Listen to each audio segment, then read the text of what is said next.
probably no coincidence that Canam's warranty page is right next to a page that says this page is intentionally blank.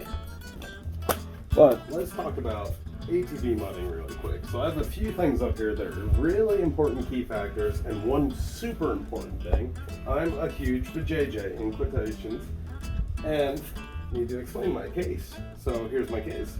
I called out all Honda riders, all local Honda riders, because I've never seen a Honda actually go through mud. Well, he's creeping it. There's another. Oh yeah. What? Wow. Okay, I'm impressed. What the fuck? He says, I got some boys that are on Hondas and we ain't scared of mud. I was like, all right, cool, dude, come down. He came down. This is my case complete. He gave me a date. It was, I don't know when he gave me a date, but it was like 3 weeks to 4 weeks max that I had to have my bike ready. I had to rebuild the motor, had to put everything together. I'll show you now. All right, so I took all the carburetor and basically, this is the last night, because I had to wait on parts, this, that, the other tools that were shipped. I slapped it all together. I slept 3 hours. I came, I saw, but ultimately, my own due diligence, I didn't have enough time to get everything perfect. So I did what I could. Bike didn't quite perform, but we did find out some interesting things here that should crush, finally, Honda, Polaris, Canam. That ass though. All right, guys. Got Mr. Project Ajax here, and we got Justin, and it just so turns out their bikes have the most similar clearances. Project Ajax has a little bit more clearance on the back.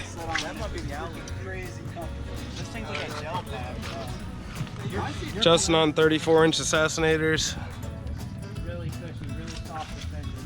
And we're gonna put it through a deep hole, and we're gonna just compare, because hypothetically speaking, they have the same clearance. We're gonna see, does big power help, or is it about clearance? Because if he walks through as easy as he walks through, then there's your answer. And to see tire height difference, they're almost dead even. Justin has about a ½ inch on the lug, and that's because they're worn. So let's get to it.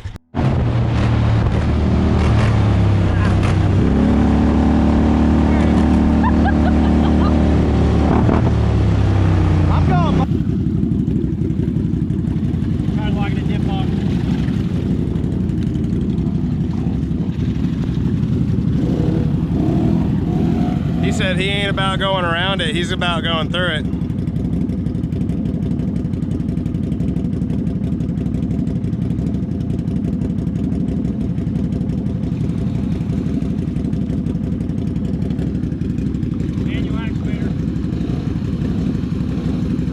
It looks like it's locked now.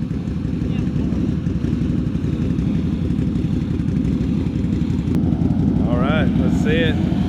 Starting out strong, starting out good, and there's one. Oh, no way. He's creeping it. And there's another. Oh, yeah.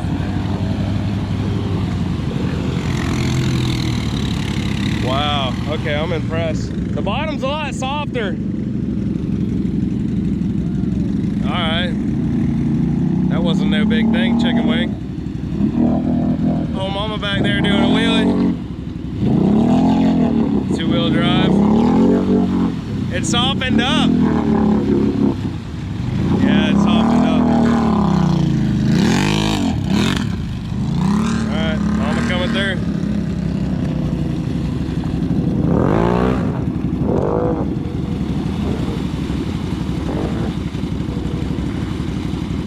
I think the Can-Am just rutted this out. This is what I was talking about. This whole small my bike hole. Oh.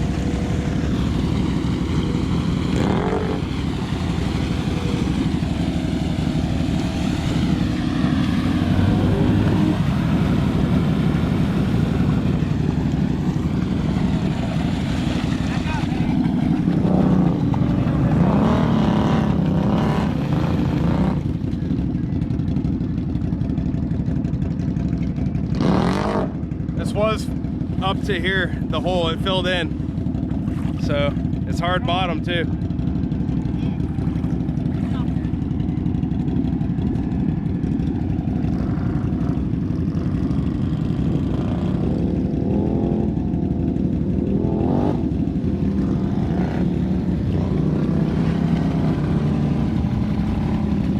There we go. That's it, yeah.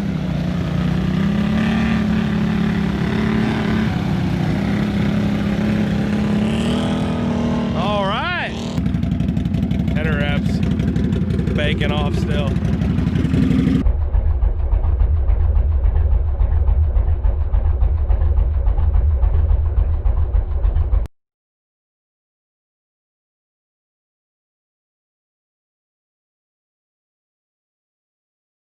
Before we go there, tomorrow's gonna get chewed up, but it's got a hard bottom. I'm walking through in bare feet.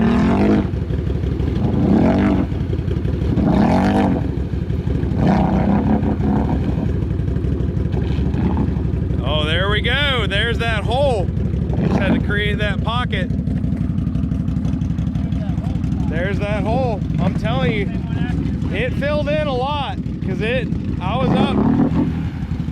was up to here in it.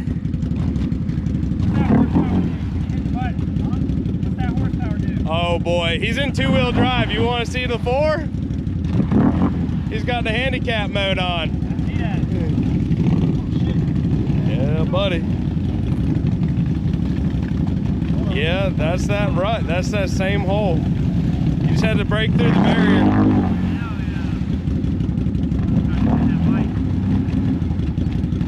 His thing is, oh, come on. Why you gotta make it look easy?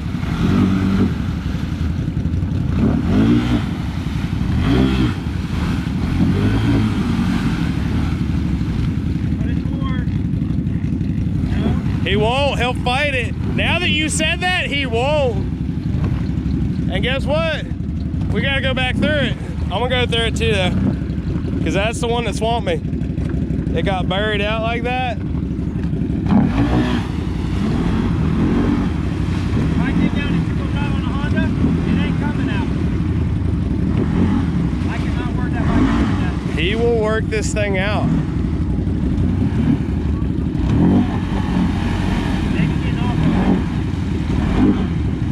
Hey, that's still two-wheel. That's now when we go through it, you'll see the 4-foot hole I was talking about.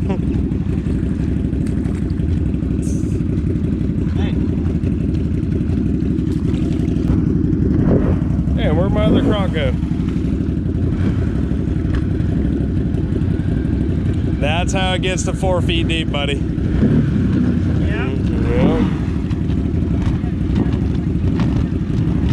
Yeah. And he's ready. Look, look, here it is, two-wheel drive. I told you. I told you, man.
You got her.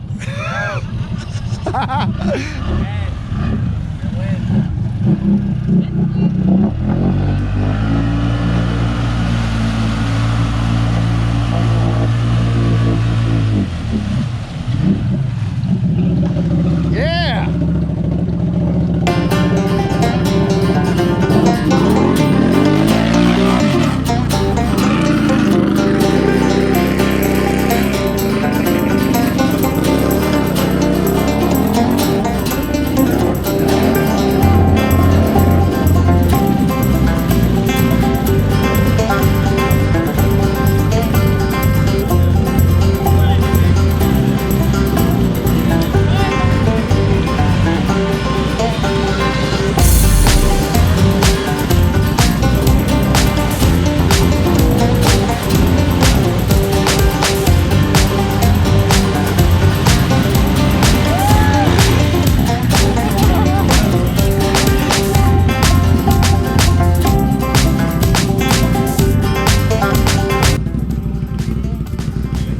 Hell yeah.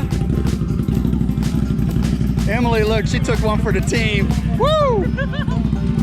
That's awesome.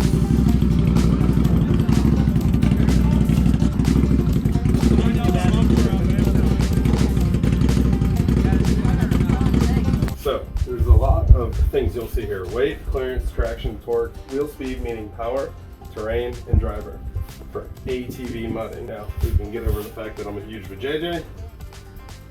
Let's talk about the number one thing when it comes to ATV mudding: terrain. Terrain is number one. Oh, hashtag number one.